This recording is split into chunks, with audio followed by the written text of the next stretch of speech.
Hey, welcome back to the Cheap Air Gunner channel. I'm Cherokee Steve, and as you can see, for the first time in quite a while, I have pulled out my Hatsan Carnivore in .357 caliber.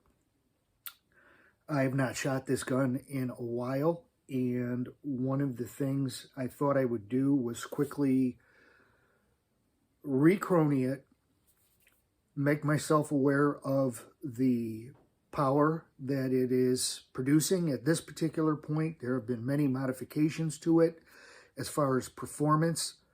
I did a whole series on this gun, so if it's something you're contemplating getting, I would recommend going back and checking out those videos. I go into great depth as to what I did to the gun and whether or not I would recommend it. Now, this particular time, I thought, besides checking out the power, one of the things I would also focus on was what I tried to concentrate a little bit in the opening segment, which was the night vision scope setup. Now, it's not a night vision scope. It's just an ordinary... It is a Thompson center scope, 3 to 9 by 40 power. It's something I picked up extremely inexpensively. There's a tractor supply type company out here in my area called Big R. I believe that's where I got it. I believe I paid probably around $35 to $40 for it. Extremely inexpensive scope. The scope I had on this at one point was a UTG with multicolored reticle. The problem with that was because of the size of the lens, because of the multicolored reticle scope and the hardware that is on the end of the scope to provide that, this particular setup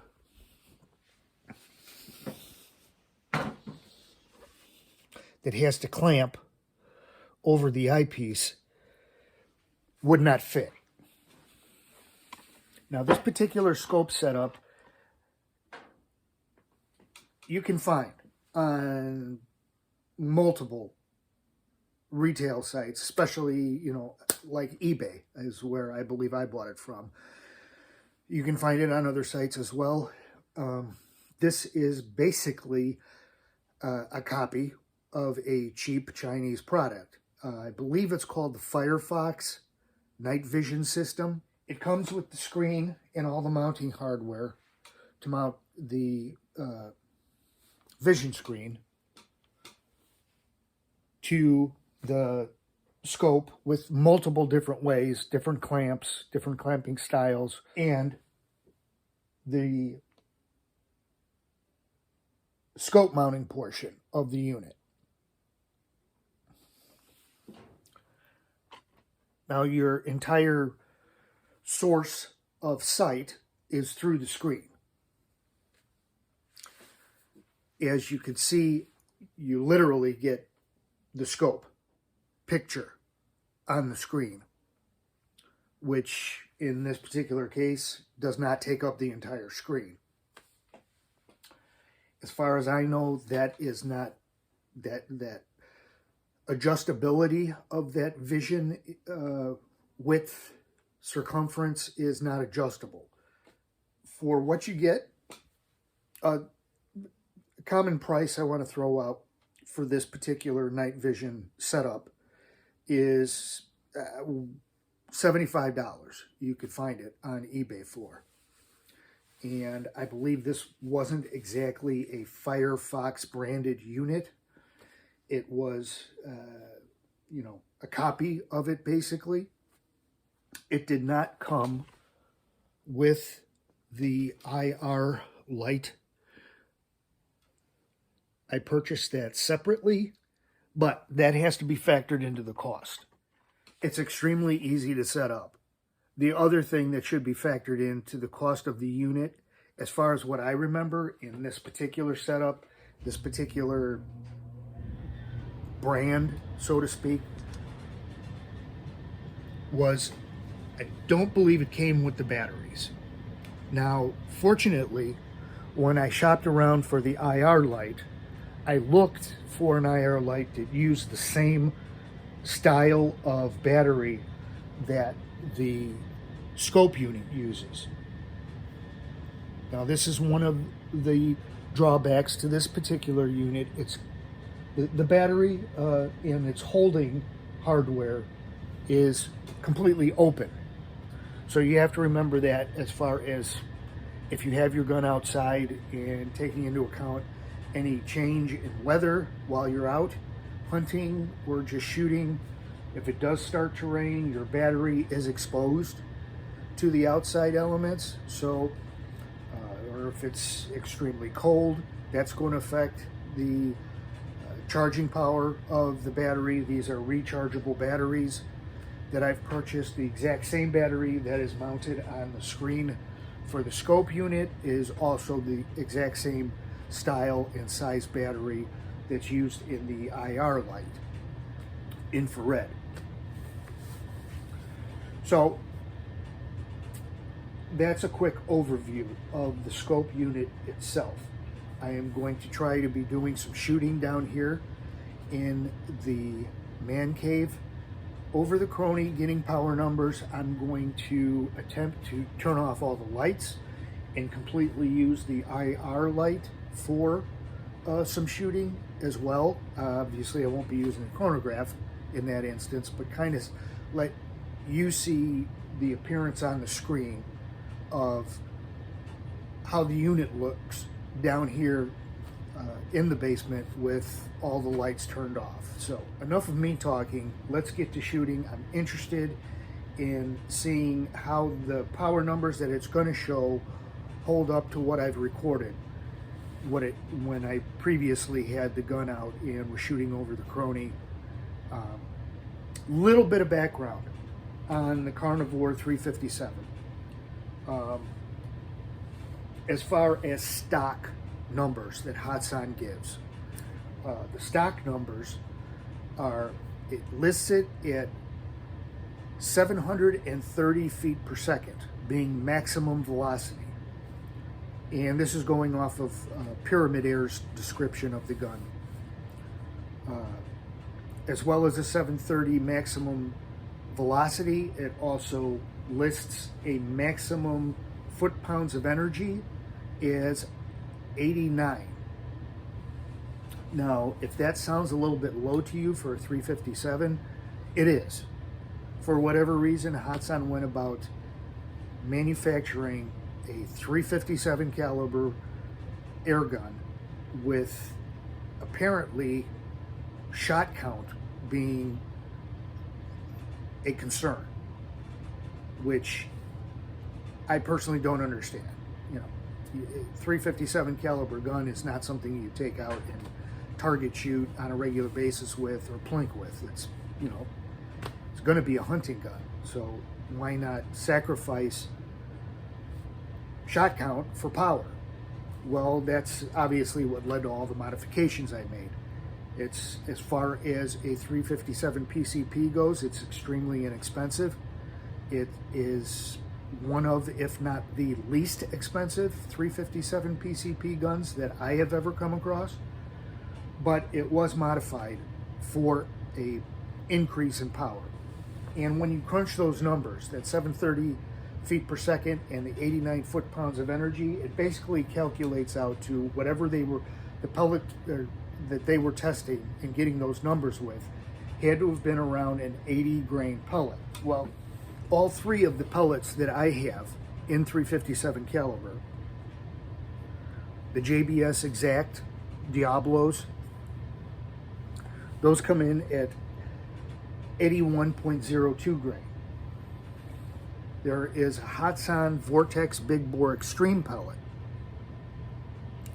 which also comes in at 81.02 grain. The other one that I have that has to be single loaded, will not work in the magazines that come with the gun, are the Predator Polymags, but the Predator Polymags are 81.01 grain. So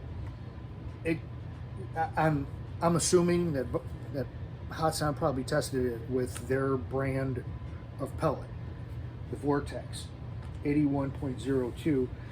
That kind of figures into the numbers as far as 730 feet per second, producing 89 foot-pounds of energy. The velocities I expect to see should be much higher than 730 feet per second. And the power that's produced should be much higher than 89 foot-pounds of energy. So, again, enough of me talking. Let's get to shooting. So this is the sight picture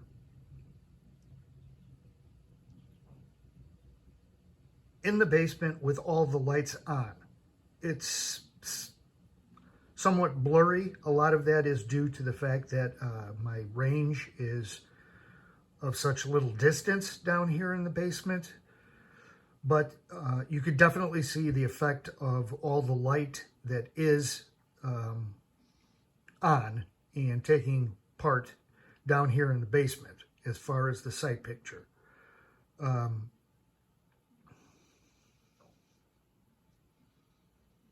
Should be much clearer when all the lights are out and I'm using the infrared light. But the point is, I would say that this can definitely be used during daytime. It's clear enough that you can see the targets quite clearly, and it's relatively in decent focus, I guess is the way that I would describe it. But wanted to give you a clear sight picture of the unit with full lights on down here in the basement. Here's a shot of the magazine. It comes with 2 of these, 6 shots, 357, and I have this loaded up with the Hatsan Vortex pellets, 81.02 grain, and let's see what we get number-wise.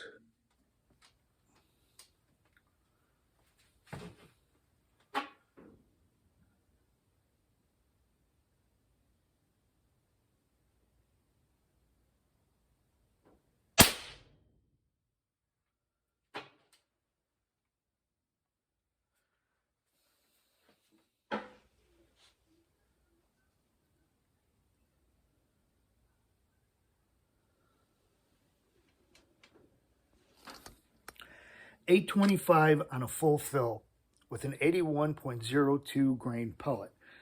That kind of startled me. I, have been shooting my Crossman HPA so much lately and have not had any of my big bores out in quite a while. It does have the quiet energy shrouded barrel. I have no idea what it sounds like without that on it, but it's pretty loud with it on it. So, but as you can see, I have, through modifications, been able to increase the velocity by almost 100 feet per second. And let's do some crunching and see what kind of power that produces. We've gone from what Hatsan claims is a maximum velocity of 730 to 825, which would be it's what I wanted out of a 357 caliber air gun. Certainly, big factor in me purchasing the gun was the price and how inexpensive it was for a big bore air rifle.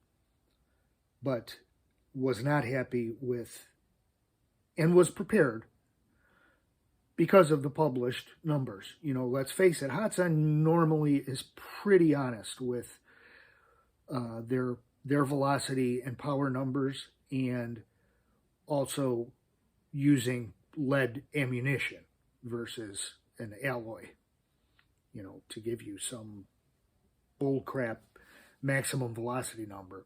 So let's do some number crunching.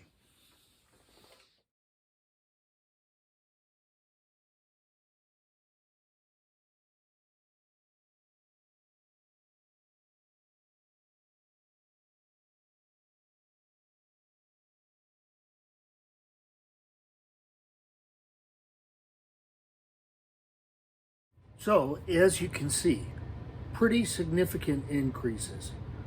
We saw velocity as published by Pyramid Air on a stock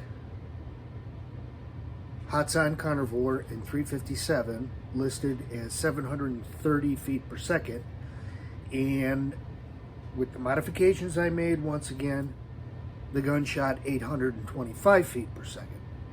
And from crunching those numbers, as you just saw, I do need to make a correction. Before I said that the maximum foot-pounds of energy that are listed for this particular gun on Pyramid Air's website was 89 foot-pounds of energy at the muzzle. And that isn't accurate. I re-looked it up.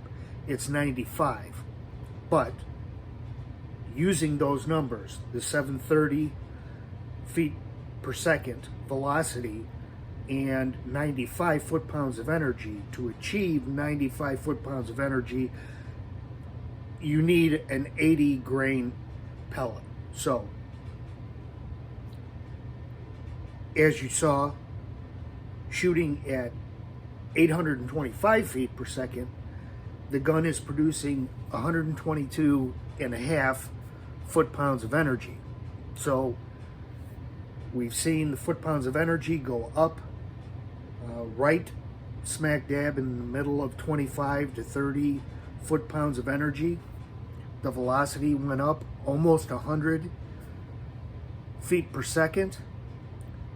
And once again, if you're interested in checking out the modifications that I did make to this gun to get that velocity and that type of muzzle energy, there are previous videos that I did.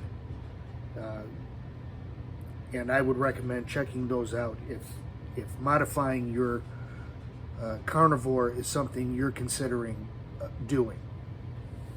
But another thing I wanted to show was, as well as the scope, the gun is capable of shooting Predator polymags in 357. You cannot do it by using the magazines that come with the gun, but there is a small loading tool that I made on my own, and I wanted to give you a look at that. So this is the loading tray I made. Loading tool, small, very small Allen wrench, where I ground down the shorter end of it. I used some brass shimming,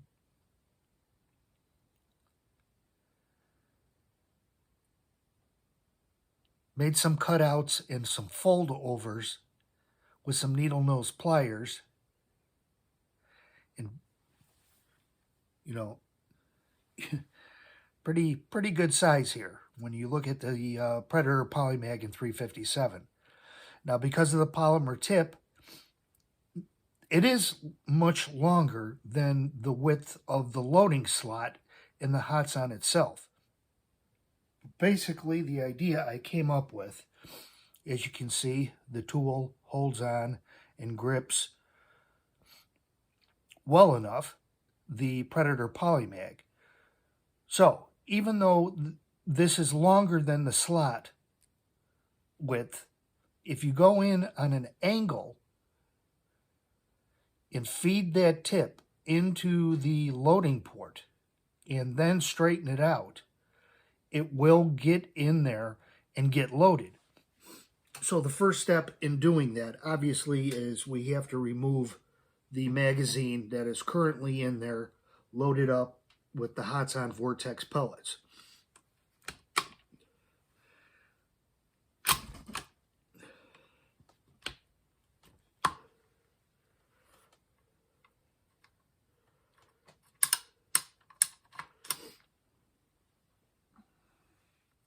Again, we go in on an angle and get that point.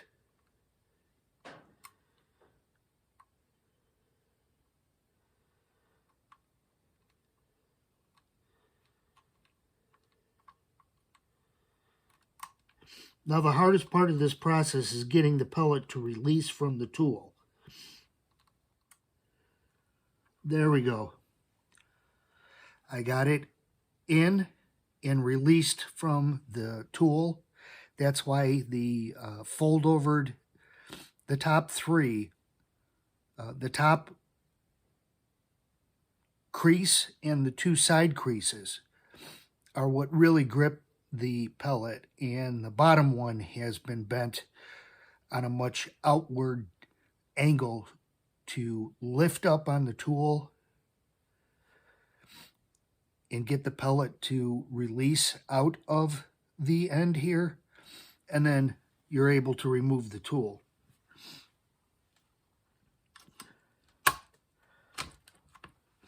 But now we're ready to fire. Predator Polymag 357 caliber is loaded.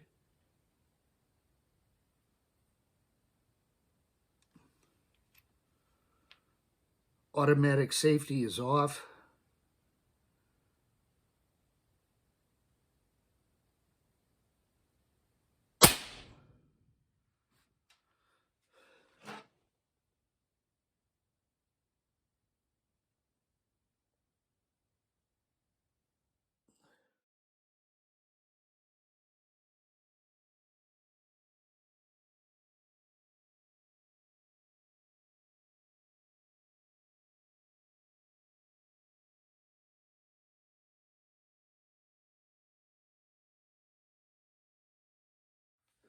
So, as you can see with the Predator Polymag, which is almost exactly, it's listed as an 81.01 grain pellet, almost exactly the same as the JSBs and the Hatsan Vortex big bore pellets.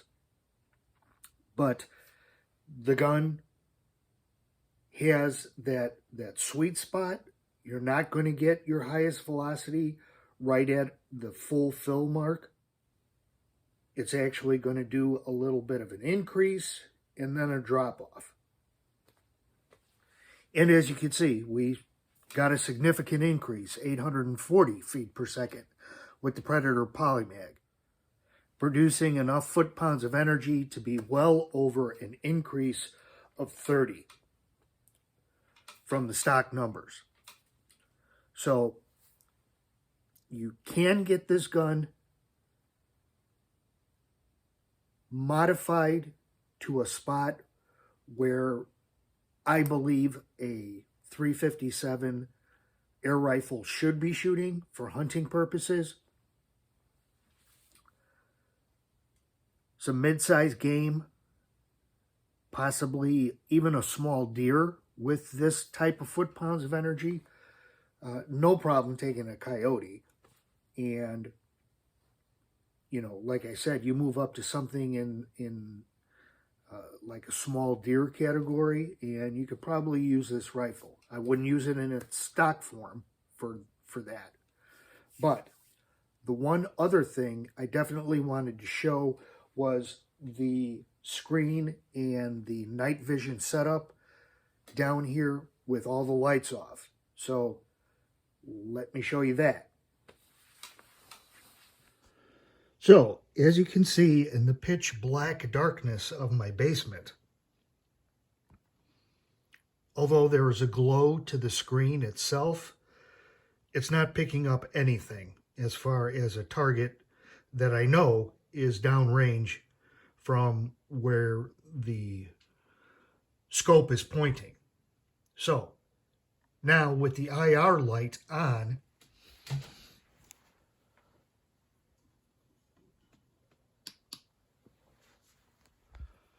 again, this is the basement, but now I've got the target in my sight.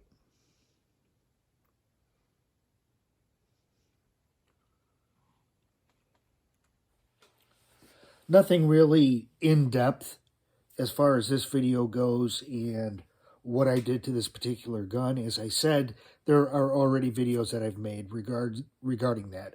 I did want to show the gun itself comes in at, I believe, right around $550, which is extremely inexpensive for a big bore air rifle. And if you're willing to do the work, put in the time to do the modifications, you can get this to be a pretty powerful .357 air rifle.